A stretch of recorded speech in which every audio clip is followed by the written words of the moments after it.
മാരണം ചെയ്യുന്ന പരിപാടി അത് മുസ്ലിമിനെ ചേർന്നതല്ല, അത് അവന്റെ ഈമാൻ തെറ്റിപ്പോകും.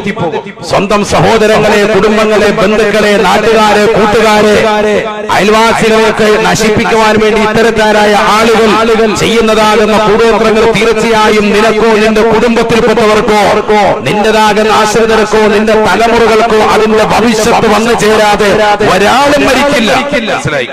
അതിന്റെ ഭവിഷ്യത്ത് വന്നു ചേരും. സ്വന്തം സഹോദരൻ നശിച്ചു കാണാൻ വേണ്ടി കുടുംബങ്ങൾ തന്നെ, സഹോദരങ്ങൾ തന്നെ അങ്ങോട്ട് പാരവണി പല നിലയ്ക്ക് വാഴയ്ക്കകത്ത് നിന്ന് കിട്ടുകയാണ് പല ഐറ്റം, പല തകിടുകൾ, മുടിയിടകൾ കൊണ്ടുവന്ന് കെട്ടിയിട്ട് വലിയ വിഷയമാണ്. അല്ലാഹു നമ്മളെ കാത്തു സംരക്ഷിക്കട്ടെ.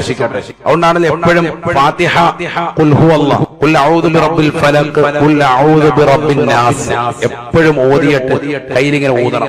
ഇശ്ഫി നടത്തുന്ന നീ ഷിഫിയാക്കുന്ന ഇതിലൊക്കെ അസിലുണ്ട്. അങ്ങനെ ഊതിയിട്ട് തല മുതൽ ഇങ്ങനെ കാലുവരെ തടവി വിടണം. ഫുള്ള് ഉറങ്ങുന്നതിന് മുമ്പൊക്കെ അങ്ങനെ ചെയ്യണം. എന്തെങ്കിലും ബുദ്ധിമുട്ടും ക്ഷീണമൊക്കെ വരുന്ന ആളുകൾ അവർ 5 വക്കത്ത് നിസ്കാരം കഴിഞ്ഞ് ഔറാദുകളൊക്കെ കഴിഞ്ഞ് എഴുന്നേക്കുന്നതിന് മുമ്പ്, ആ മുസല്ലയിൽ എഴുന്നേക്കുന്നതിന് മുമ്പ് സഹോദരിമാരും സഹോദരങ്ങളൊക്കെ ഇങ്ങനെ ഒന്ന് ചെയ്തു നോക്കി.